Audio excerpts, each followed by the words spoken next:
Hello BSc के commandos, कैसे हो आप। तो इस लेक्चर में हम बीएससी सेकेंड ईयर को स्टार्ट करने जा रहे हैं। ये बीएससी सेकेंड ईयर का फर्स्ट लेक्चर बॉटनी का होने वाला है यूनिवर्सिटी ऑफ कोटा के रेफरेंस में। हम यूनिवर्सिटी ऑफ कोटा को फॉलो करते हैं। तो बीएससी सेकेंड ईयर की हम बात करने से पहले या हम हमारे कोर्स पर आने से पहले हम ये देख लेते हैं कि बीएससी सेकेंड ईयर के अंदर कौन कौन से 3 पेपर चलते हैं। हमें पता है बेटा, बॉटनी हो, जूलॉजी हो या केमिस्ट्री हो, बेटा जितने भी सब्जेक्ट हैं उनके 3 पेपर हमारे यूनिवर्सिटी ऑफ कोटा के अंदर चलते हैं। यानी कि बॉटनी के भी हमारे पास 3 पेपर या 3 बुक्स होती है।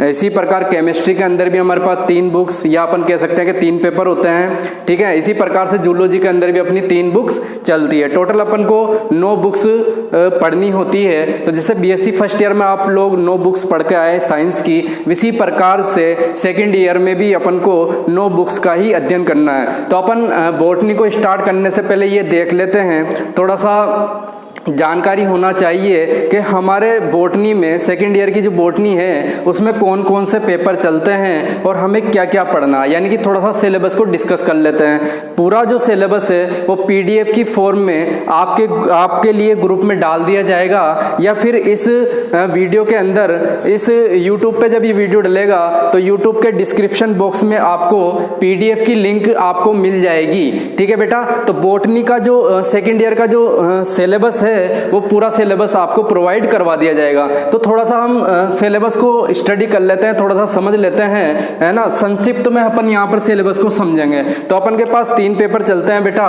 बॉटनी सेकेंड ईयर, यानी कि बीएससी सेकेंड ईयर के अंदर। बीएससी सेकेंड ईयर की अपन बात करें तो बीएससी सेकेंड ईयर और यूनिवर्सिटी ऑफ कोटा के संदर्भ में अपन बात कर रहे हैं। यूओके कोटा, यूनिवर्सिटी ऑफ कोटा के संदर्भ में अपन बात कर रहे हैं। तो यहाँ पर बेटा बॉटनी की अगर अपन बात करें तो बॉटनी में 3 पेपर चलते हैं, वही जूलॉजी में भी 3 ही चलते हैं बेटा, ठीक है ना। केमिस्ट्री में भी 3 चलते हैं, फर्स्ट ईयर में अपन पढ़ के आए, ठीक है। तो इसका जो पेपर फर्स्ट है या बुक नंबर जो फर्स्ट है इसकी, वो क्या है बेटा, diversity and systematics of seed plant, ठीक है, जिम्नोस्पर्म, ठीक है बेटा, ठीक है। Diversity and systematics of seed plant gymnosperm, तो पेपर फर्स्ट का नाम है अपना बेटा। इसके बाद बात करें पेपर सेकंड या बुक सेकंड की, ठीक है बेटा, पेपर सेकंड या बुक सेकंड की, तो नाम तो सेम ही है बेटा, लेकिन यहाँ पर बुक सेकंड के अंदर अपन स्टडी करेंगे एंजियोस्पर्म प्लांट की, ठीक है बेटा। तो डाइवर्सिटी एंड सिस्टेमेटिक्स अभी समझा दूंगा बेटा ऑफ सीड प्लांट, ठीक है बेटा, सीड प्लांट, और नाम है बेटा एंजियोस्पर्म। एंजियोस्पर्म की स्टडी यहाँ पर सेकंड बुक के अंदर अपन करने वाले हैं। इसके अलावा पेपर थर्ड की, लास्ट पेपर की अपन बात करें, पेपर थर्ड, और इसी को अपन स्टार्ट करेंगे बेटा, इसी को अपन पेपर थर्ड को ही स्टार्ट करेंगे बेटा। तो structure development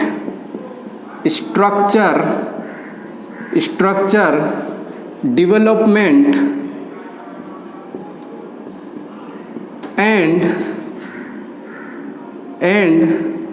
reproduction of flowering plant,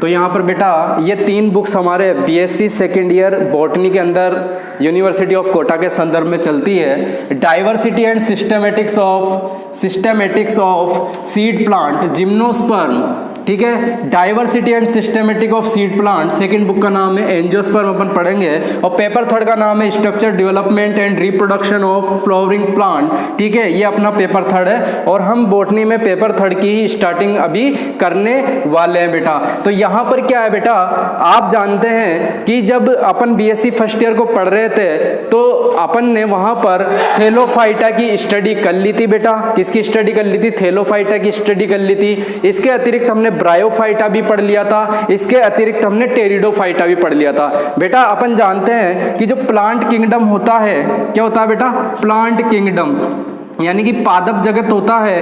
पादप जगत को अपन ने 5 उप जगतों में बांटा हुआ बेटा। अध्ययन की सुविधा की दृष्टि से इस संपूर्ण प्लांट किंगडम को अपन 5 भागों में डिवाइड कर लेते हैं बेटा, पढ़ने की दृष्टि से, अध्ययन की दृष्टि से। तो सबसे पहले बेटा अपन थैलोफाइटा को पढ़ते हैं, जिसके अंतर्गत एल्गा आती है बेटा, क्या आती है, शैवाला आती है। इसको पढ़ लिया था बीएससी फर्स्ट ईयर में बेटा, है ना, यूनिट फर्स्ट।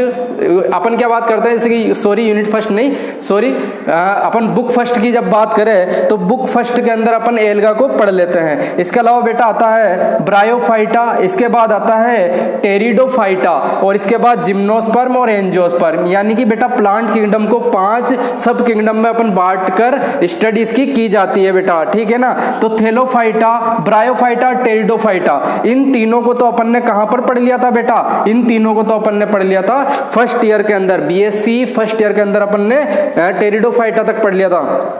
जो प्रथम बुक है बीएससी फर्स्ट ईयर की, जो फर्स्ट बुक है, उसके अंदर अपन ने थैलोफाइटा की स्टडी करी थी बेटा, कुछ माइक्रोब्स की स्टडी भी करी थी, कवक वगैरह पढ़ी थी, बैक्टीरिया पढ़ लिए थे, वायरसेज, माइकोप्लाज्मा, फिर विभिन्न प्रकार की वर्ग क्लोरोफाइसी की एल्गा पढ़ी, रोडोफाइसी की, फियोफाइसी की, जेंथोफाइसी की, तो एल्गा, कवक वगैरह और प्लांट डिजीज फर्स्ट बुक में पढ़ी थी अपन ने।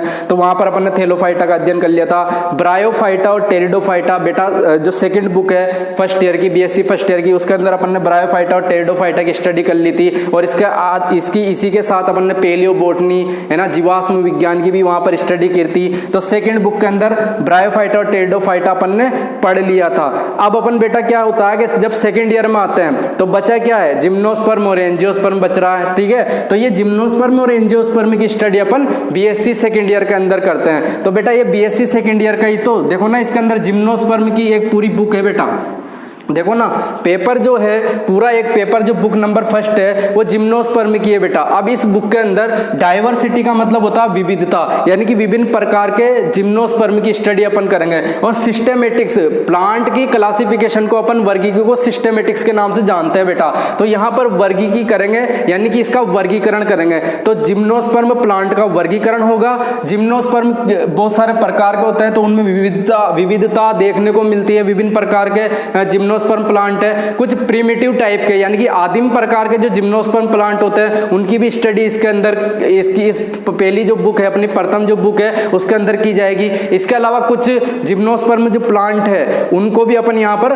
पढ़ने वाले हैं। तो उन जिम्नोस्पर्म प्लांट की मोर्फोलॉजी क्या है, बाह्य आकारी क्या है, इंटरनल आंतरिक संरचना यानी कि एनाटॉमी या शरीर जीव विज्ञान क्या है उसका, इसके अलावा उसका जो जनन चक्र है वो कैसे होता है, जनन कैसे करता है, इसके बारे में अपन यहाँ पर इस पहली बुक के अंदर स्टडी करने वाले। तो यहाँ पर जो फर्स्ट बुक है वो पूरी की पूरी जिम्नोस्पर्म पर आधारित है। सेकंड बुक की बात करें तो यहाँ पर भी क्या होता है बेटा, एंजियोस्पर्म की अपन बात करेंगे। जैसे जिम्नोस्पर्म की बात करी तो पूरी डाइवर्सिटी, विभिन्न प्रकार के एंजियोस्पर्म को पढ़ेंगे। इसका अलावा एंजियोस्पर्म का वर्गीकरण होगा। और एंजियोस्पर्म के बहुत सारी फैमिलीज है बेटा, विभिन्न प्रकार के जो कुल होते हैं उनकी अपन पूरी क्या करेंगे बेटा, स्टडी इस बुक में करने वाले हैं। पेपर नंबर 3 की बात करें तो structure development and reproduction of flowering plant, ठीक है ना। तो पुष्पीय पादपों के अंदर उसकी आकारिकी क्या होती है, पुष्पीय पादप बेसिक बॉडी प्लान क्या होता है उसका, यानी कि उसकी संरचना कैसी होती है, जैसे जड़, तना, पत्तियां, है ना। जैसे कि अपन बात करें रूट सिस्टम होता है, सूट सिस्टम होता है। फिर उनकी आंतरिक संरचना को अपन पढ़ेंगे कि आंतरिक संरचना क्या होती है। फिर द्विबीजपत्री, एक बीजपत्री क्या होता है, उन प्लांट्स की आंतरिक संरचना, जड़ की आंतरिक संरचना अलग होती है। इसके अलावा तने की आंतरिक संरचना अलग होती है। पत्तियों के बारे में पढ़ेंगे, विभिन्न प्रकार की जो पत्तियां होती हैं उनके बारे में पढ़ेंगे। इसके अलावा रिप्रोडक्शन को भी अपन को पढ़ना है कि भाई जो फ्लोरिंग प्लांट होते हैं उनके अंदर रिप्रोडक्शन कैसे होता है, जनन कैसे होता है, पुष्प कैसे बनते हैं, ठीक है बेटा। तो यहाँ पर ओवरऑल स्टडी अपन यहाँ पर किसकी करने वाले हैं बेटा, जो पेपर 3 है इसके अंदर ओवरऑल अपन एंजियोस्पर्म को ही पढ़ने वाले हैं बेटा। पुष्पीय पादप का मतलब ये होता है, पुष्पीय पादप तो जिम्नोस्पर्म भी है और एंजियोस्पर्म भी है, ठीक है ना बेटा। अपन अगर बात करें सीड प्लांट की, देखिए मैं बात करता हूँ बेटा, या अपन ये बात करें कि फ्लावर प्लांट कौन कौन से होते हैं, फ्लावर प्लांट, ठीक है ना। पहले सबसे पहले बात कर लेते हैं फ्लावरिंग प्लांट। और अपन को पता है ना बेटा, संपूर्ण जो प्लांट किंगडम था उसको 5 किंगडम, सब किंगडम में बांटा हुआ था। सबसे पहले थैलोफाइटा आता, फिर ब्रायोफाइटा, फिर टेरिडोफाइटा, फिर जिम्नोस्पर्म और फिर एंजियोस्पर्म की स्टडी की जाती है ना बेटा। तो यहाँ देखो ना बेटा कि ये जो है ना थैलोफाइटा, ब्रायोफाइटा और टेरिडोफाइटा, ये तो बेटा क्रिप्टोगेम्स कहलाते हैं। क्या कहलाता है? क्रिप्टोगेम्स। क्रिप्टोगेम्स का मतलब होता है अपुष्पोद्भिद, यानी कि इनमें क्या होता है, थैलोफाइटा, ब्रायोफाइटा और टेरिडोफाइटा में पुष्प का निर्माण नहीं होता, जबकि जिम्नोस्पर्म और एंजियोस्पर्म इनमें किसका निर्माण होता है? पुष्पों का निर्माण होता है बेटा। ये इनको अपन क्या कहते हैं? ये तो क्रिप्टोगेम्स है, तो बेटा इनमें पुष्पों का निर्माण होता है, इनको कहते हैं फेनोरोगेम्स। क्या कहते हैं बेटा? फेनोरोगेम्स प्लांट। तो जिम्नोस्पर्म और एंजियोस्पर्म जो प्लांट होते हैं वो फेनोरोगेम्स होते हैं, यानी कि पुष्पोद्भिद होते हैं, यानी कि इनमें पुष्पों का निर्माण होता है। तो अपन बात करें जिम्नोस्पर्म और एंजियोस्पर्म की, अभी अपन फेनोरोगेम्स की बात कर रहे हैं, तो पूरी जो बॉटनी है ये फेनोरोगेम्स ही पढ़ रहे हैं बेटा, पूरा का पूरा, ठीक है ना। तो इनके अंदर क्या होता है, जिम्नोस्पर्म या एंजियोस्पर्म, पहली बुक में अपन को जिम्नोस्पर्म पढ़ना, दूसरी बुक में अपन को एंजियोस्पर्म पढ़ना। तो दोनों बुक्स के अंदर अपन को क्या है, वो जो प्लांट है जिम्नोस्पर्म और एंजियोस्पर्म, उनके अंदर क्या बनते हैं बेटा? पुष्प बनते हैं। अब जब पुष्प बनेंगे तो पुष्प के अंदर अपन को पता है कि सीड का या बीज का निर्माण होता है, तो इसी कारण से तो अपन यूज कर रहे हैं ना बेटा सीड प्लांट, क्योंकि ये बेटा इनमें क्या बनते हैं? बीज बनते हैं। क्या बनते हैं बेटा? सीड बनते हैं। तो इसी कारण से इनको सीड प्लांट भी कह सकते हैं, या फ्लोरिंग या पुष्पीय प्लांट या फेनोरोगेम्स भी कहते हैं, ठीक है ना। क्योंकि अगर फ्लावर बनता है, पुष्प बनता है, तो सीड यानी कि बीज का भी फॉर्मेशन होगा डेफिनेटली, ठीक है ना। इसी कारण से अपन ने जिम्नोस्पर्म और एंजियोस्पर्म को सीड प्लांट माना। अब बेटा जिम्नोस्पर्म और एंजियोस्पर्म में क्या डिफरेंट है? तो बेटा सीड के आधार पर ही डिफरेंट है ना बेटा। तो जिम्नोस्पर्म जो होते हैं ना बेटा, जिम्नोस्पर्म, ठीक है ना, तो ये जो जिम्नोस्पर्म होते हैं इनको कहते हैं बेटा अनावृत बीजी। क्या कहते हैं बेटा? अनावृत बीजी। क्या कहते हैं? अनावृत बीजी। और एंजियोस्पर्म, ठीक है ना, एंजियोस्पर्म दो प्रकार के होते हैं बेटा सीड प्लांट। अगर मैं बात करूं सीड प्लांट, ठीक है ना, तो जो सीड प्लांट होते हैं वो 2 टाइप्स के होते हैं, जिम्नोस्पर्म और एंजियोस्पर्म। उसकी तो बात कर रहे हैं, तो पूरी बॉटनी जो है सेकेंड ईयर की वो इसी पे टिकी हुई है बेटा, ठीक है ना। ठीक है, तो एंजियोस्पर्म, और इसको क्या कहते हैं बेटा? आवर्त बीजी। क्या कहते हैं? आवर्त बीजी। तो यहाँ पर जो बीज होता है उसमें थोड़ा सा डिफरेंट होता है, इसी कारण से यहाँ पर जो सीड प्लांट है वो 2 भागों में विभेदित किया हुआ है। जिम्नोस्पर्म में तो क्या होता है बेटा, जो जिम्नोस्पर्म प्लांट होते हैं उसमें पुष्प बनता है और यहाँ पर सीड बनता है, लेकिन बेटा फलों का निर्माण नहीं होता। जिम्नोस्पर्म में फल नहीं बनते हैं बेटा, फल नहीं बनते हैं, क्योंकि इसके अंदर अंडाशय पाया ही नहीं जाता है। जब अंडाशय नहीं होगा तो फल नहीं बनेगा, क्योंकि अपन जानते हैं बेटा जो अंडाशय होता है वही तो निषेचन के पश्चात किसमें कन्वर्ट होता है बेटा?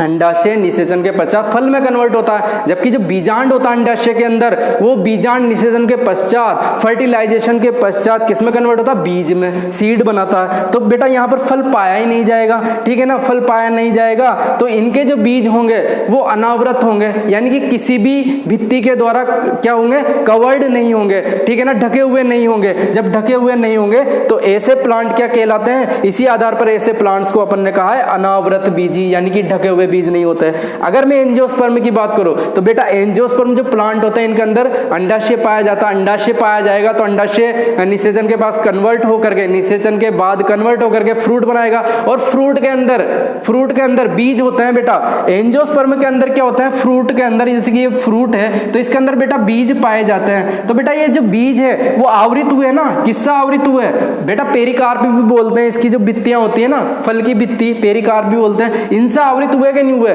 यानी कि बीज अंदर है और बाहर की तरफ फल का आवरण है, ठीक है ना, तो आवृत हुए ना। तो इसी कारण से इन प्लांट्स को क्या कहा गया? आवर्त बीजी या एंजियोस्पर्म प्लांट कहा गया, ठीक है बेटा। अब अपन पेपर 3 को यहाँ पर स्टार्ट करने वाले हैं, तो थोड़ा आपको ये थोड़ा सा जनरल आपको बता दिया सिलेबस के बारे में।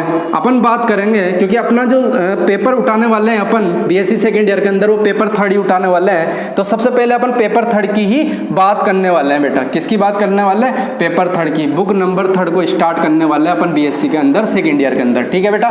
तो पेपर 3, ठीक है ना, पेपर 3 का नाम क्या है बेटा? पेपर 3 इसको अपन उठाने वाले हैं। तो बेटा paper 3 structure development and reproduction in flowering plant, flooring यानी कि पुष्पीय पादप इसको अपन पढ़ने वाले हैं। तो अपना जो पेपर थर्ड का नाम है बेटा structure development and reproduction in flowering plant. तो इसके अंदर बेटा अपन जानते हैं कि प्रत्येक जो बुक होती है 5 यूनिटों में डिवाइड होती है। तो इसकी जो यूनिट है उसके बारे में अपन यहाँ पर थोड़ा सा नॉलेज ले लेते हैं कि जो इसकी जो यूनिट फर्स्ट है उसके अंदर अपन पढ़ने वाले हैं basic body plan of flowering plant. अभी सब एक साथ मैं समझा दूंगा बेटा। तो यूनिट फर्स्ट के अंदर अपन ये पढ़ने वाले हैं, ठीक है ना। और यूनिट सेकंड की अगर बात करें तो यूनिट सेकंड के अंदर द शूट सिस्टम, पर्रोतंत्र के बारे में अपन पढ़ने वाले हैं, शूट सिस्टम। इसके अलावा अपन बात करें यूनिट थर्ड की तो इसके अंदर अपन पढ़ने वाले हैं लीफ को, देन अपन पढ़ने वाले हैं रूट सिस्टम को, ठीक है बेटा, रूट सिस्टम को, ठीक है। इसके अलावा अपन बात करें यूनिट 4 की तो यूनिट 4 के अंदर अपन पढ़ने वाले हैं पर्टिकुलर टॉपिक है फ्लावर, पुष्प को पढ़ने वाले हैं बेटा। और इसके अलावा अपन बात करें यूनिट 5 एंड देन लास्ट जो यूनिट है अपन की यूनिट 5, उसके अंदर अपन को बात करनी है बेटा सिग्निफिकेंस ऑफ सीड, ठीक है बेटा।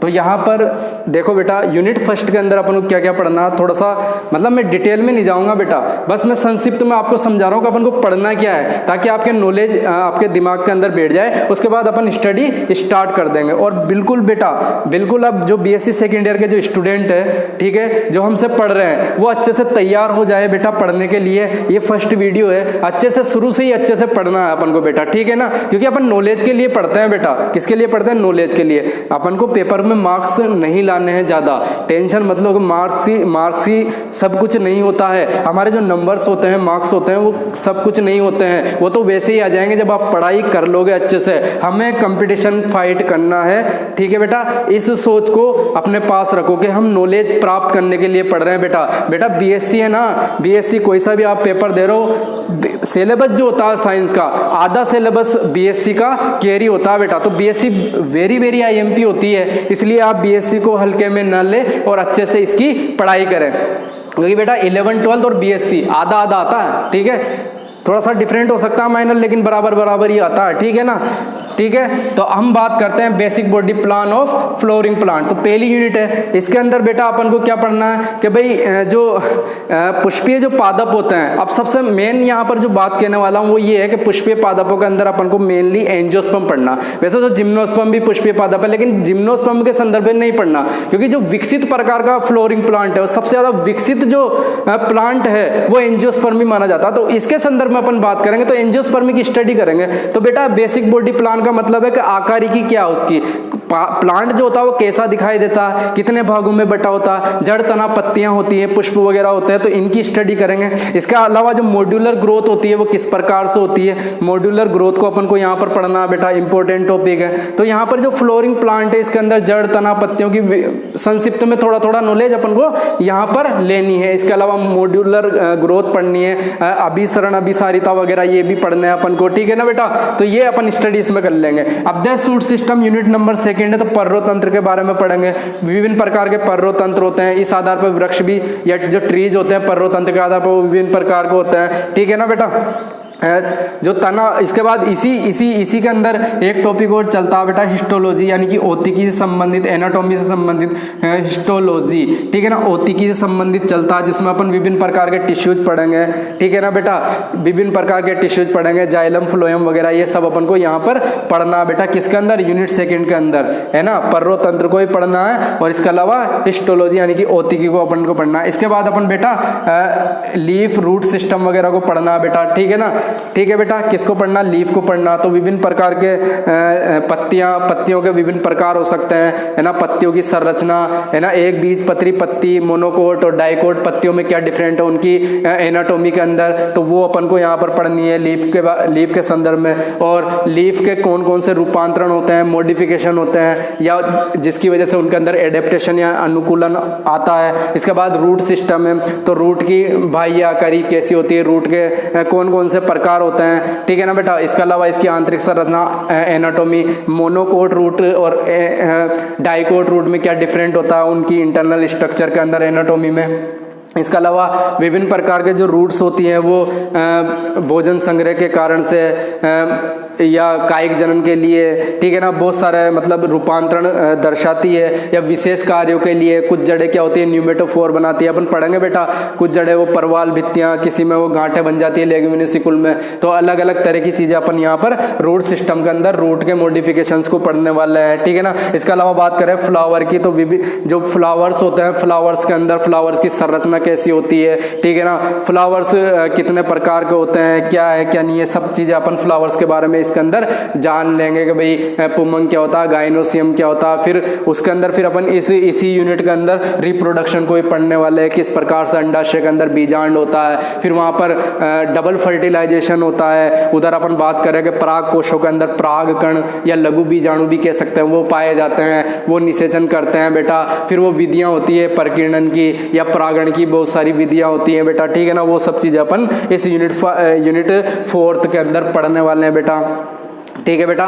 तो यहाँ पर रिप्रोडक्शन को अपन अच्छे से पढ़ेंगे, ठीक है। और इसके बाद ये यूनिट 5 है, तो सिग्निफिकेंस ऑफ सीड, यानी कि सीड की या जो बीज होते हैं उनकी क्या महत्व होता है बेटा। अपन ने जो प्लांट पढ़ा है, अगर इवोल्यूशन की दृष्टि से देखा जाए, उद्ध विकास की दृष्टि से, तो सबसे विकसित प्लांट में माने जाते हैं एंजियोस्पर्म, यानी कि जो सीड को बनाते हैं। जिम्नोस्पर्म भी उद्ध विकास के आधार पर विकसित प्लांट है, लेकिन उनकी जातियाँ कम है। सबसे ज़्यादा जो जातियाँ पाई जाती है इस अर्थ पर, पृथ्वी पर, वो ज़्यादा जातियाँ पाई जाती है एंजियोस्पर्म की। और उसका सबसे बड़ा मूल कारण यही है कि उनके अंदर सीड का निर्माण होता है। किसका निर्माण होता है? सीड का निर्माण। और ये सीड कवर्ड होते हैं, यानी कि ये बिल्कुल सुरक्षित सीड होते हैं। इसी कारण से एंजियोस्पर्म क्या होता है बेटा? सर्वव्यापी प्रॉपर्टी रखता है, यानी कि सब जगह पाया जाने वाला प्लांट होता है एंजियोस्पर्म, अलग अलग वातावरण में। और अलग अलग वातावरण में इसके अलग अलग एडेप्टेशन यानी कि अनुकूलन भी होते हैं, ठीक है ना बेटा। तो सीड का क्या महत्व है, ठीक है ना, डोरमेंसी वगैरह यहाँ पर पढ़ेंगे। इसके अलावा बेटा सीड के बाद ये अपन इसमें थोड़ा सा अपन ये स्टडी भी करेंगे भाई कायिक जनन किस प्रकार से होता है, कायिक जनन को भी थोड़ा सा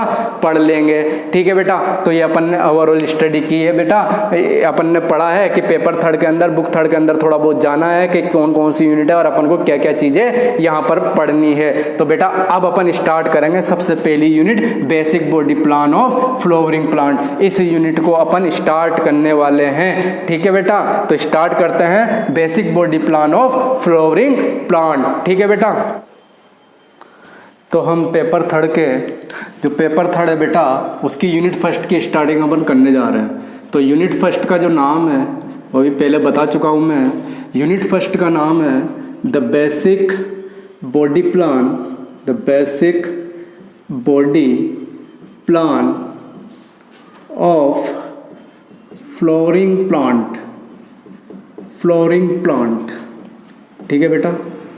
तो ये पुष्पीय पादप जो होते हैं ना बेटा, उसकी जो संरचना होती है, आधारभूत संरचना, ठीक है ना बेटा, उसके बारे में यहाँ पर अपन को जानकारी मिलने वाली है। तो इसको अपन ऐसे लिख सकते हैं, पुष्पीय, फ्लावरिंग प्लांट का मतलब होता है पुष्पीय पादप जिनमें पुष्प बनते हैं।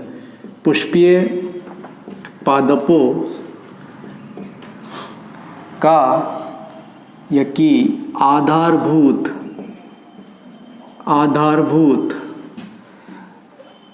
पादप संरचना, ठीक है।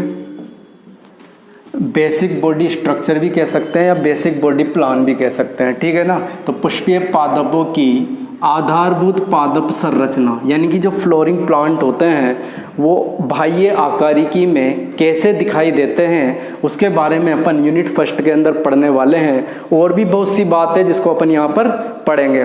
तो बेटा ये इस प्रकार से दिखाई देता है, जो पुष्पीय पादप होते हैं वो इस प्रकार से दिखाई देते हैं। इस पर आने से पहले अपन विभिन्न प्रकार की जानकारियाँ ले लेते हैं जो कि जानना आपके लिए आवश्यक है बेटा, ठीक है ना। वो जो जानकारियाँ हैं अपन को पता है बेटा कि जो एंजियोस्पर्म पादप होते हैं वो प्लांट किंगडम में सबसे ज़्यादा, पादप जगत में, प्लांट किंगडम में सबसे ज़्यादा विकसित पादप होता है।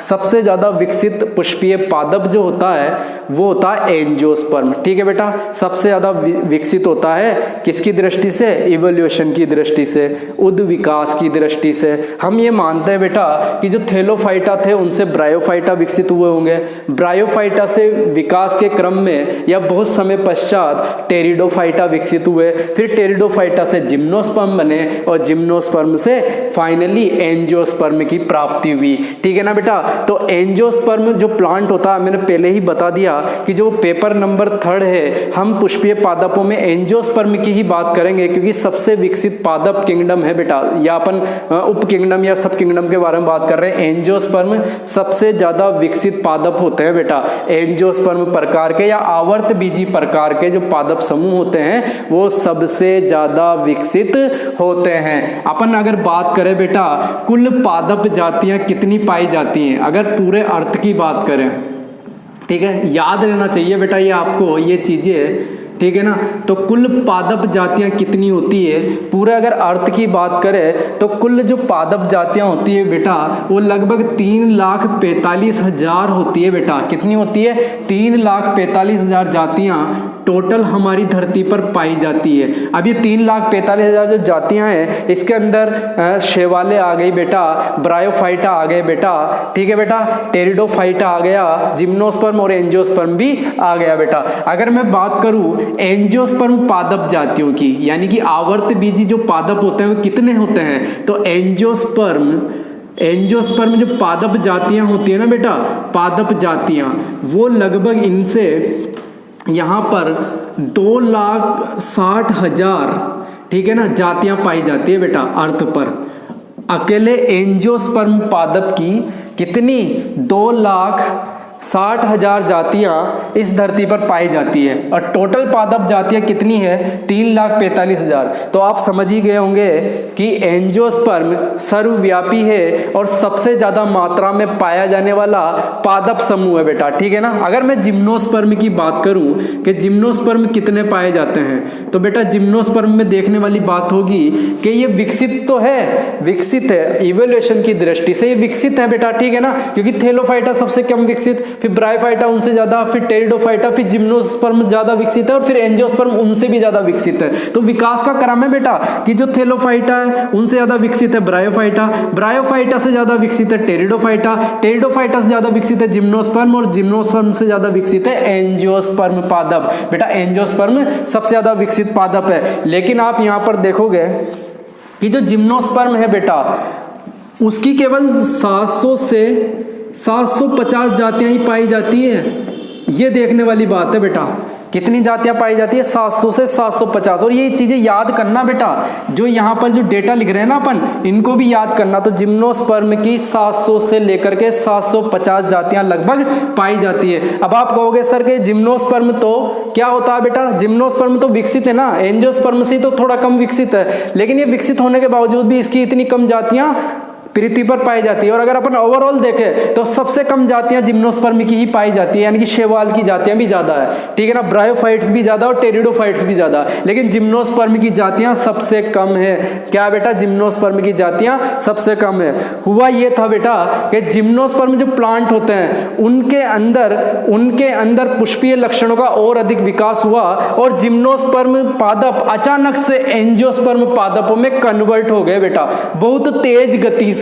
ठीक है ना बेटा। तो जिम्नोस्पर्म जो प्लांट थे वो एंजियोस्पर्म प्लांट में बहुत तेज गति से कन्वर्ट हुए, यानी कि अधिकांश जो जिम्नोस्पर्म पादप थे वो किस में बदल गए? एंजियोस्पर्म में। और कुछ ही जिम्नोस्पर्म की जातियां बची हुई है। तो आपको बात समझ में आ गई होगी कि जिम्नोस्पर्म इतने कम क्यों बचे, क्योंकि जिम्नोस्पर्म को अनुकूलन एडेप्टेशन प्राप्त करना था, बीज को आवृत करना था, पुष्पीय करैक्टर और ज्यादा लाने थे। तो फिर जब पुष्पीय करैक्टर और ज्यादा आ जाएंगे, सीड आवृत हो जाएगा, तो फिर वो तो एंजियोस्पर्म बन जाएगा ना बेटा। ठीक है।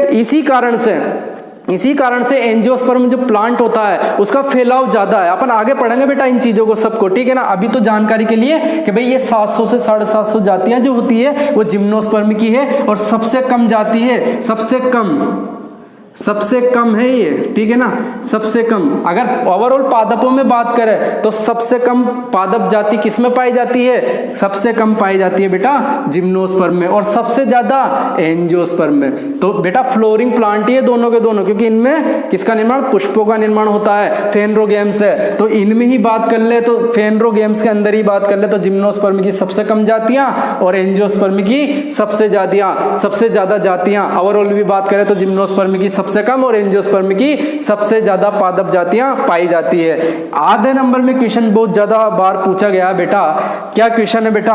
बेटा क्वेश्चन ये है कि जो एंजियोस्पर्म होता है, या अपन ऐसे बात करते हैं बेटा, सबसे पहले बात कर लेते हैं कि जो जिम्नोस्पर्म होता है बेटा, जो क्या होता है? जिम्नोस्पर्म यानी कि अनावर्त बीजी, यानी कि इसके जो बीज होते हैं उन पर आवरण नहीं होता है, यानी कि नग्न बीजी पादप भी इनको कहते हैं, जिम्नोस्पर्म, ठीक है ना। तो जिम्नोस्पर्म जो प्लांट होते हैं इनकी जो उत्पत्ति हुई थी बेटा वो डिवोनियन काल में हुई थी बेटा।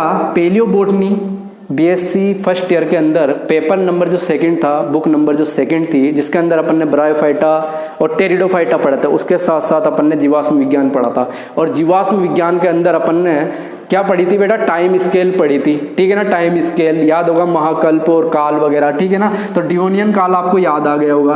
तो ये डिवोनियन काल, अब ये डिवोनियन काल किसका है? कौन से महाकल्प में आता है बेटा? इसको पढ़ते हैं अपन कि जो डिवोनियन काल आता है ये आता है बेटा पेलियोजोइक महाकल्प का। कौन से महाकल्प का बेटा? पेलियोजोइक महाकल्प का, ठीक है, पेलियोजोइक महाकल्प का बेटा ये है ना। तो एरा कौन सा? पेलियोजोइक एरा है। डिवोनियन पीरियड है बेटा, है ना। तो डिवोनियन पीरियड में जिम्नोस्पर्म की उत्पत्ति हुई थी। तो उत्पत्ति से संबंधित क्वेश्चन आ जाता है आधे नंबर में कि जिम्नोस्पर्म की उत्पत्ति कब हुई थी, ठीक है ना। इसी प्रकार से एंजियोस्पर्म पादप की उत्पत्ति कब हुई थी, आधे नंबर में कई बार पूछा गया बेटा। तो याद रख लेना कि डिवोनियन काल के, या ऐसे याद रखना, पेलियोजोइक महाकल्प यानी कि पेलियोजोइक एरा के डिवोनियन पीरियड में जिम्नोस्पर्म की उत्पत्ति मानी जाती है। और फिर बाद में क्या हुआ बेटा कि पेलियोजोइक महाकल्प के बाद आता मीसोजोइक महाकल्प, ठीक है ना, जिसके अंदर जो जुरेसिक एरा था जिसमें डायनासोर की उत्पत्ति हुई थी, या डायनासोर बहुत ज्यादा मात्रा में पाए जाते थे, याद होगा आपको। मीसोजोइक महाकल्प के जुरेसिक काल के अंदर, जैसे यह पेलियोजोइक महाकल्प का डिवोनियन काल है ना, वैसे वहां पर क्या है बेटा?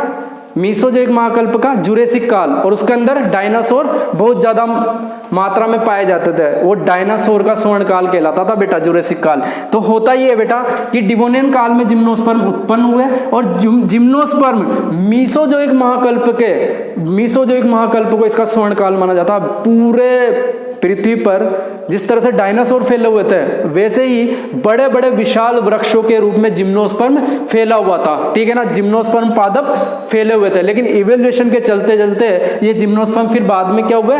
समय के साथ एंजियोस्पर्म में कन्वर्ट हो गए, ठीक है ना। तो मीसोजोइक जो महाकल्प है वो जिम्नोस्पर्म का क्या माना जाता है? स्वर्ण काल। बेटा ध्यान रख लेना, क्या माना जाता है? मीसोजोइक महाकल्प जो है वो जिम्नोस्पर्म का स्वर्ण काल माना जाता है। अगर मैं बात करूं एंजियोस्पर्म प्लांट की, तो एंजियोस्पर्म प्लांट का जो विकास हुआ था या इसकी उत्पत्ति हुई थी वो मीसोजोइक महाकल्प के, किसके बेटा? मीसोजोइक जो महाकल्प है, एरा है, मीसोजोइक एरा, वो डायनासोर वाला, ठीक है ना। तो मीसोजोइक महाकल्प के एक काल आता है बेटा, एक पीरियड है, मीसोजोइक महाकल्प का एक पीरियड है बेटा क्रीटेशियस, ठीक है ना, क्रीटेशियस काल में, ठीक है ना। तो क्रीटेशियस काल में एंजियोस्पर्म का विकास हुआ, ठीक है ना। एंजियोस्पर्म का विकास होना स्टार्ट हुआ कौन से महाकल्प में? मीसोजोइक महाकल्प के क्रीटेशियस काल में एंजियोस्पर्म का विकास हुआ। उस वक्त जिम्नोस्पर्म प्लांट, इस महाकल्प में जिम्नोस्पर्म प्लांट का युग माना जाता है। इस महाकल्प में, मीसोजोइक महाकल्प में पूरी अर्थ पर किनका राज था? जिम्नोस्पर्म प्लांट का। तो जिम्नोस्पर्म प्लांट से ही क्रीटेशियस काल, इसका अंतिम पीरियड है बेटा मीसोजोइक महाकल्प का, उस काल के अंदर एंजियोस्पर्म की उत्पत्ति होना स्टार्ट हुई, यानी कि जो बीज थे वो आवर्त होने लगे, फल बनने लगे। तो जिम्नोस्पर्म से एंजियोस्पर्म कब बनने लगा? क्रीटेशियस काल में। यानी कि उत्पत्ति अगर पूछी जाएगी कब उत्पन्न हुए, तो मीसोजोइक महाकल्प के क्रीटेशियस काल में एंजियोस्पर्म का क्या हुआ? उद्भव हुआ, ओरिजिन हुई। और फिर बाद में क्या हुआ कि अभी जो चल रहा है ये चल रहा है बेटा सीनोजोइक महाकल्प, क्या चल रहा है बेटा? सीनोजोइक महाकल्प चल रहा है बेटा। क्या चल रहा है? सीनोजोइक महाकल्प। अभी क्या चल रहा है? सीनोजोइक महाकल्प। कोई पूछ ले कौन से एरा में जी रहे हैं अपन, तो बेटा एरा होता है सीनोजोइक महाकल्प। कौन सी सदी में? 21वीं सदी है, ठीक है ना बेटा। इनमें महाकल्प में बेटा करोड़ों सालों का अंतर होता है बेटा, ठीक है ना। ये कितने सालों का अंतर होता? करोड़ों सालों का, ठीक है ना। तो सीनोजोइक जो महाकल्प है वो एंजियोस्पर्म का स्वर्णकाल कहलाता है। क्या कहलाता है? एंजियोस्पर्म का स्वर्णकाल, यानी कि गोल्डन एज पीरियड ऑफ क्या होता है? एंजियोस्पर्म। क्या है? सीनोजोइक एरा, ठीक है ना। Golden period of angiosperm. और गोल्डन पीरियड ऑफ जिम्नोस्पर्म कौन था? वो था बेटा मीसोजोइक महाकल्प, ठीक है। तो ये थोड़ा सा आप याद रख लेना, पूछा जाता है बेटा, ये हाफ नंबर में आ जाता है, ठीक है ना। इसके बाद अपन स्टडी करेंगे। इसके बाद अपन को स्टडी करनी चाहिए कि पुष्पीय जो पादप होते हैं उनके क्या क्या थोड़े बहुत अपन कैरेक्टर देख लेते हैं। पुष्पीय पादपों के लक्षण, ठीक है ना, कि पुष्पीय पादपों के क्या क्या लक्षण होते हैं, ठीक है ना, उसकी स्टडी अपन कर लेते हैं। और बेटा आपके पास जो पीडीएफ नोट्स पहुंचेंगे, ठीक है ना, आप उनको तो पढ़ना ही सही, लेकिन जो मैं यहाँ पर पढ़ा रहा हूँ इनको जरूर ऐड करना। यानी कि आप केवल पीडीएफ से नोट्स मत बनाना, ठीक है। जो मैं पढ़ा रहा हूँ उसको अच्छे से देख लेना, उसको समझ लेना अच्छे से। और जैसे कि अभी मैं जैसे कि पुष्पीय लक्षण पढ़ाने वाला हूँ, तो यहाँ पर जो लक्षण बनेंगे तो उन लक्षणों को याद कर लेना, या फिर थोड़ा सा इस वीडियो को रोक करके उन लक्षणों को देख लेना, ठीक है। उन लक्षणों को देखने के बाद अपने नोटबुक में उन लक्षणों को उतार लेना बेटा, ठीक है ना। ठीक है बेटा, क्योंकि पीडीएफ में गड़बड़ हो सकती है बेटा। जो नोट्स होते हैं, क्योंकि हमारे पास जो नोट्स हैं वो स्टूडेंट के नोट्स हैं, ठीक है ना, तो स्टूडेंट गलती कर सकता है। वैसे गलती हमसे भी हो सकती है पर बहुत कम मात्रा में होगी, ठीक है ना। गलती हमसे भी हो सकती है, ठीक है ना बेटा। तो यहाँ पर मैं कहना यही चाह रहा हूँ कि जो यहाँ पर पढ़ाया जा रहा है ना बेटा, उसी को आप नोट्स में लिखो बेटा, ठीक है ना बेटा, एक्स्ट्रा मत जाना बेटा, ठीक है। तो अपन बात करते हैं पुष्पीय पादपों के लक्षण, ठीक है ना। पुष्पीय पादपों के लक्षण, पुष्पीय पादपों के लक्षण। तो जनरल कैरेक्टर्स ऑफ, सामान्य लक्षण कर लेते हैं, फ्लोरिंग प्लांट, ठीक है ना। General characters of flowering plant, ठीक है ना। तो पुष्पीय पादपों के क्या क्या कैरेक्टर होते हैं, 8-10 कैरेक्टर जो भी हैं वो अपन यहाँ पर कंप्लीट कर लेते हैं, ठीक है ना। तो पहला जो कैरेक्टर है भाई, पहला जो कैरेक्टर है, कह रहे हैं पुष्पीय पादपों के लक्षण, तो पुष्प बनते हैं बेटा इसके अंदर। तो पुष्प निर्माण पहला कैरेक्टर है कि जो पुष्पीय पादप होते हैं उनके अंदर बेटा पुष्पों का निर्माण होता है। इसी कारण से तो इनको क्या कहा, फेनरोगेम्स कहा। तो पुष्प का निर्माण होना, ठीक है ना, पहला कैरेक्टर हो गया। कहाँ दिक्कत है बेटा? अगर पुष्प का निर्माण होता है तो बेटा बीज तो बनेंगे ही बनेंगे, क्योंकि जब पुष्प बनते हैं तो बीज बनते हैं, तो बीज का निर्माण, ठीक है ना बेटा। तो बीज निर्माण, अब बीज निर्माण के आधार पर बीज निर्माण होता है इनके अंदर, पुष्पीय पादपों के अंदर, तो इनको सीड प्लांट भी कहते हैं। क्या कह सकते हैं? बीज निर्माण होने के कारण सीड प्लांट, यानी कि बीजीय पादप, सीड प्लांट कहते हैं, ठीक है ना। और ये सीड प्लांट बीज के आधार पर ही 2 प्रकार के होते हैं। सीड प्लांट जो होते हैं वो बीज के आधार पर कितने प्रकार के होते हैं? 2 प्रकार के होते हैं। पहला प्रकार है बेटा जिम्नोस्पर्म, ये मतलब अपन उदाहरण भी दे देते हैं ना, पुष्पीय पादपों का उदाहरण है जिम्नोस्पर्म। तो बेटा ये हो जाएगा अपन का जिम्नोस्पर्म, ठीक है ना बेटा, ये जिम्नोस्पर्म। अनावृत बीजी अपन पढ़ ही रहे हैं अपन रेगुलर, है ना, अनावृत बीजी। और ये हो जाएगा अपन का एंजियोस्पर्म, आवर्त बीजी, ठीक है ना। तो इनमें क्या डिफरेंट है भाई? पुष्प बनेगा तो बीज तो बनेंगे, 100% है। पुष्प बनता है तो बीज बनते हैं। बीज बनेंगे तो बीज 2 प्रकार के हो सकते हैं पुष्पीय पादपों में। एक ऐसे बीज होते हैं जिन पर किसी प्रकार का आवरण नहीं पाया जाता, तो ऐसे बीज जिन पादपों में पाए जाते हैं वो जिम्नोस्पर्म कैटेगरी में आते हैं, यानी कि अनावृत बीजी पादप कहलाते हैं। और ऐसे बीज भी होते हैं जिन पर आवरण पाया जाता है फल भित्ति का, किसका? फल भित्ति या पेरिकार्प का, तो वो क्या कहलाता है बेटा? एंजियोस्पर्म, यानी कि आवर्त बीजी, ठीक है ना, क्योंकि बीज क्या है? कवर्ड है, ठीक है ना, ढका हुआ है, तो वो कहलाता है आवर्त बीजी। तो बेटा बीज निर्माण के आधार पर जो पुष्पीय पादप होते हैं 2 प्रकार के, जिम्नोस्पर्म और एंजियोस्पर्म। अच्छे समझ में आ गया होगा। तो अपन ने पढ़ा बेटा बीज निर्माण, ठीक है ना, तो बीज बनते हैं यहाँ पर। तो जब बीज बनेंगे तो बेटा पुष्पीय पादपों में फलों का निर्माण भी होगा। लेकिन एक बात और है, मैंने कहा था कि पुष्पीय पादपों में अपन एंजियोस्पर्म में जाएंगे, तो अगर मैं जिम्नोस्पर्म को छोड़ दूं तो एंजियोस्पर्म में क्या होगा बेटा? एंजियोस्पर्म में फलों का निर्माण होता है, ठीक है ना, फल निर्माण। जबकि जिम्नोस्पर्म में अनुपस्थित, ठीक है ना, फलों का निर्माण नहीं होता जिम्नोस्पर्म के अंदर। तो अब मैंने लिख दिया यहाँ पर, क्योंकि बेटा देखो पुष्पीय पादप 2 होते हैं, जिम्नोस्पर्म एंजियोस्पर्म, तो मैंने ये लिख दिया कि एंजियोस्पर्म में फल निर्माण होता है लेकिन जिम्नोस्पर्म में नहीं होता है, ठीक है ना बेटा। अगर नेक्स्ट अपन बात करें तो पुष्पीय पादपों में सेकेंडरी ग्रोथ पाई जाती है। तो यहाँ पर द्वितीयक वृद्धि होना भी करेक्टर है इसका। क्या है बेटा? द्वितीयक वृद्धि का पाया जाना, ठीक है ना। तो सेकेंडरी ग्रोथ यहाँ पर पाई जाती है।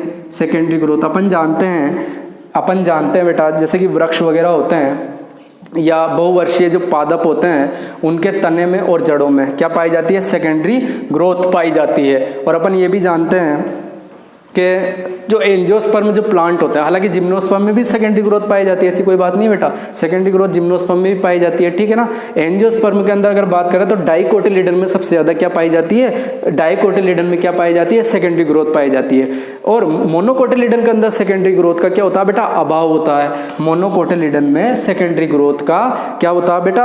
अभाव होता है। लेकिन कुछ उदाहरण अपवाद है, एक्सेप्शन है वहां पर, जैसे कि एगेव है, युक्का है, ड्रेसिना है, नारियल है, ये थोड़ा से क्या है बेटा? अपवाद है, एक्सेप्शन केस है, जहां पर क्या हो जाती है? सेकेंडरी ग्रोथ हो जाती है। सेकेंडरी ग्रोथ के द्वारा आपने सीनियर सेकेंडरी पढ़ा होगा, मोटाई में क्या होती है? वृद्धि होती है, तना मोटा हो जाता है, जड़ें मोटी हो जाती है, ठीक है ना। तो सेकेंडरी ग्रोथ की वजह से क्या होता है? मोटाई में वृद्धि होती है ना। भाई बड़ा सारा अगर वृक्ष बनाना है तो मोटा तो होना पड़ेगा ना, तने को और जड़ों को भी, उसको झेलने के लिए। तो सेकेंडरी ग्रोथ का पाया जाना किसका कैरेक्टर है? पुष्पीय पादपों का बेटा कैरेक्टर है, ठीक है ना। इसके अलावा सेकेंडरी ग्रोथ के बाद बेटा संवहन तंत्र पाया जाता है, सुविकसित प्रकार का संवहन तंत्र पाया जाता है। क्या पाया जाता है? सुविकसित प्रकार का संवहन तंत्र, है ना। तो सबसे ज्यादा वैसे भी विकसित है एंजियोस्पर्म, है ना। तो सुविकसित प्रकार का क्या पाया जाता है? सुविकसित प्रकार का संवहन तंत्र, यानी कि जो जाइलम और फ्लोएम होते हैं बेटा वो क्या होते हैं? बिल्कुल विकसित प्रकार के जाइलम फ्लोएम। तो संवहन तंत्र यहाँ पर सुविकसित प्रकार का पाया जाता है। अगर मैं बात करूं बेटा कि ये जो प्लांट होते हैं, कौन से? पुष्पीय पादप जो होते हैं, फ्लोरिंग प्लांट होते हैं, वो स्पष्ट रूप से जड़, तना वे पत्तियों में विभेदित होते हैं, ठीक है ना। स्पष्ट रूप से दिखाई देते हैं जड़, तना वे पत्तियों में, इनमें विभेदन पाया जाता है, विभेदित रहते हैं, जड़, तना वे पत्तियों में विभेदित रहते हैं स्पष्ट रूप से। अगर मैं नेक्स्ट टॉपिक की बात करूं तो बेटा पुष्पीय जो पादप होते हैं उनका जो मुख्य पादप शरीर होता है वो बीजाणुद्भिद होता है बेटा। क्या होता है? मुख्य पादप शरीर बीजाणुद्भिद होता है, ठीक है ना बेटा। मुख्य पादप शरीर बीजाणुद्भिद, यानी कि डोमिनेंट कौन होता है? बीजाणुद्भिद पादप, ठीक है ना। बीजाणुद्भिद स्पोरोफाइट है ना, बीजाणुद्भिद पादप। बेटा बीजाणुद्भिद पादप हमेशा द्विगुणित होते हैं, ठीक है ना। और मियोसिस यानी कि अर्धसूत्री विभाजन के द्वारा क्या बनाते हैं बेटा? क्या बनाते हैं? लघु बीजाणु और गुरु बीजाणु, याद है ना बेटा। फिर उनके फर्टिलाइजेशन हो जाता है वहां पर दोबारा से, फिर वापस से बीजाणुद्भिद पादप बन जाता है, याद है ना बेटा। अपन को पता है बेटा। और एक चीज और बता देना चाहूंगा, ये मुख्य पादप शरीर बीजाणुद्भिद होता है। ब्रायोफाइटा के अंदर भी ब्रायोफाइटा के अंदर मुख्य पादप शरीर क्या था? युग्मकोद्भिद पीढ़ी प्रतिनिधित्व करती थी किसका? पादप का। जैसे कि रिक्सिया के अंदर अगर अपन देखें तो वहां पर युग्मकोद्भिद पादप ज्यादा प्रभावी है और उसके ऊपर आश्रित रहता बीजाणुद्भिद। लेकिन यहाँ पर उल्टा हो जाता है, टेरिडोफाइटा के बाद ही उल्टा है। टेरिडोफाइटा, जिम्नोस्पर्म और एंजियोस्पर्म के अंदर कौन सा पादप प्रभावी या डोमिनेंट होता है बेटा? वो होता है बीजाणुद्भिद। बीजाणुद्भिद द्विगुणित पादप होता है और उसके ऊपर यहाँ पर आश्रित होता है कौन? युग्मकोद्भिद पीढ़ी, ठीक है ना। जबकि वहां पर ब्रायोफाइटा के अंदर जो युग्मकोद्भिद पीढ़ी थी वो डोमिनेंट थी, वो प्रभावी थी, और उस पर आश्रित कौन होता था? बीजाणुद्भिद पीढ़ी आश्रित रहती थी। थोड़ा सा ये नॉलेज। तो मुख्य पादप शरीर बेटा इसका क्या होता है? बीजाणुद्भिद होता है। अर्धसूत्री विभाजन के अंदर क्या होता है बेटा? बीजाणु या बीजाणु जनन जो होता है, बीजाणुओं का निर्माण होता है। और यहाँ पर क्या बनते हैं? लघु बीजाणु और गुरु बीजाणु बनते हैं। लघु बीजाणु प्लस क्या बनते हैं बेटा? गुरु बीजाणु, ठीक है ना बेटा। लघु बीजाणु और गुरु बीजाणु। अगर मैं जिम्नोस्पर्म प्लांट की बात करूं तो वो बीजाणुद्भिद है और उसका जो छोटे जो बीजाणु बनते हैं जो कि संख्या में अधिक बनते हैं, लघु बीजाणु कहलाते हैं। क्या कहलाता है बेटा? लघु बीजाणु, ठीक है ना। क्या कहलाता है? माइक्रोस्पोर, ठीक है ना। लघु बीजाणु कहलाते हैं। जिम्नोस्पर्म में बात कर रहे हैं। और ये होते हैं गुरु बीजाणु, जो गुरु बीजाणु धानियों के अंदर बनते हैं, ठीक है ना। या आर्किगोनिया के अंदर भी बन सकते हैं, स्त्री धानी के अंदर। तो गुरु बीजाणु इनके अंदर क्या होता है? ये मतलब क्या होगा? मेगा स्पोर होंगे बेटा, ठीक है ना। ये मादा होते हैं और ये नर होते हैं, इस तरह से कोई सिस्टम है इसका, ठीक है ना। लघु बीजाणु और गुरु बीजाणु ये एन होते हैं, ठीक है ना बेटा, अगुणित होते हैं। तो यहाँ पर लघु बीजाणु और गुरु बीजाणु के नाम से जाना जाता है जिम्नोस्पर्म में। लेकिन जैसे मैं एंजियोस्पर्म में आता हूँ तो एंजियोस्पर्म प्लांट के अंदर लघु बीजाणु को अपन परागकण कह सकते हैं, ठीक है ना बेटा। क्या कहते हैं? परागकण, लघु बीजाणु परागकण, ठीक है ना। तो एंजियोस्पर्म के अंदर अपन लघु बीजाणु को क्या कह रहे हैं, परागकण कह रहे हैं, और गुरु बीजाणु को अपन क्या कह सकते हैं, एग सेल या अंड कोशिका। क्या कहते हैं, अंड कोशिका। और अंड कोशिका कहाँ पर पाई जाती है, बीजांड के अंदर, ठीक है ना, सहायक कोशिकाओं से घिरी हुई, ठीक है ना। तो अंड कोशिका, गुरु बीजाणु को अपन एंजियोस्पर्म में अंड कोशिका कहते हैं, जबकि एंजियोस्पर्म में लघु बीजाणु को परागकण कहते हैं, ठीक है ना। ये सब अपन डिटेल में पढ़ेंगे, है ना, ठीक है ना बेटा, इस पेपर के अंदर। तो मुख्य पादप शरीर क्या होता है, बीजाणु बीज होता है, जो कि लघु बीजाणु और गुरु बीजाणुओं का निर्माण करता है। नेक्स्ट अगर अपन बात करें, जड़ तना पत्तियों में विभेदित होता है, ठीक है ना। इसके अलावा अपन नेक्स्ट अगर बात करें तो बेटा क्या होता है कि ये सर्वव्यापी होते हैं, ठीक है ना। पुष्पीय पादप हर जगह पाया जाता है, सर्वव्यापी होते हैं। सर्वव्यापी होने का कारण ये है कि अलग अलग स्थानों पर, यानी कि अनुकूलन की क्षमता बहुत ज़्यादा होती है। सर्वव्यापी का मेन जो कारण है कि ये अलग अलग क्षेत्रों में, अलग अलग वातावरण में एंजियोस्पर्म प्लांट पाया जा रहा है या पुष्पीय पादप पाया जा रहा है, उसका जो मुख्य कारण है तो अनुकूलन क्षमता है, ठीक है ना बेटा, अनुकूलन क्षमता।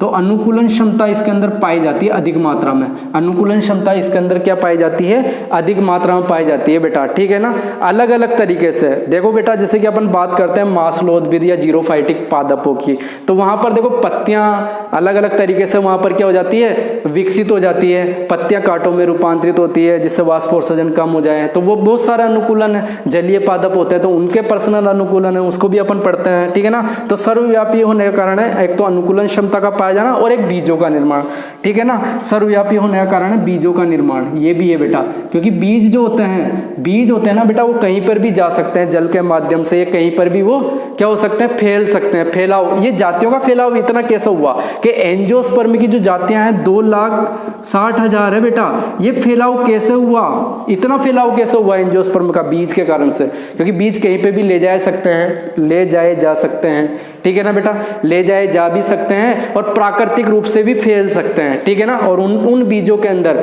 उन सीड्स के अंदर वैसे भी अपन जानते हैं कि प्रतिरोधक भित्तियां पाई जाती है बीज के अंदर, और अनुकूल परिस्थितियों में क्या हो जाता है, उन बीजों में क्या हो जाता है, जर्मिनेशन हो जाता है, बीजांकुरण हो जाता है, जिससे नए पादप का जन्म होता है। तो बेटा वो फैलाव का कारण है कि यहाँ पर बीज बनता है और वो भी सुरक्षित बीज है, क्योंकि अपन जानते हैं बेटा एंजियोस्पर्म के अंदर आवरण रहित बीज बनता है ना, आवर्त बीजी जब ही तो कह रहे थे अपन, तो आवरण वाला बीज बनता है, आवर्त बीजी बनता है, इसीलिए इसका फैलाव ज्यादा हो गया, क्योंकि वो बीज जो था वो सुरक्षित ज्यादा था। किसके अगर तुलना करें, किसकी तुलना में, जिम्नोस्पर्म की तुलना में, क्योंकि जिम्नोस्पर्म का बीज तो नग्न बीज था। इसी कारण से जिम्नोस्पर्म की तो बहुत कम जातियां पाई जाती है, 700 से 750, क्योंकि इनकी जो जातियां हैं, इनकी जो स्पीसीज है, उनका फैलाव ही नहीं हो पा रहा है, क्योंकि ये क्या है, नग्न बीजी है ना बेटा।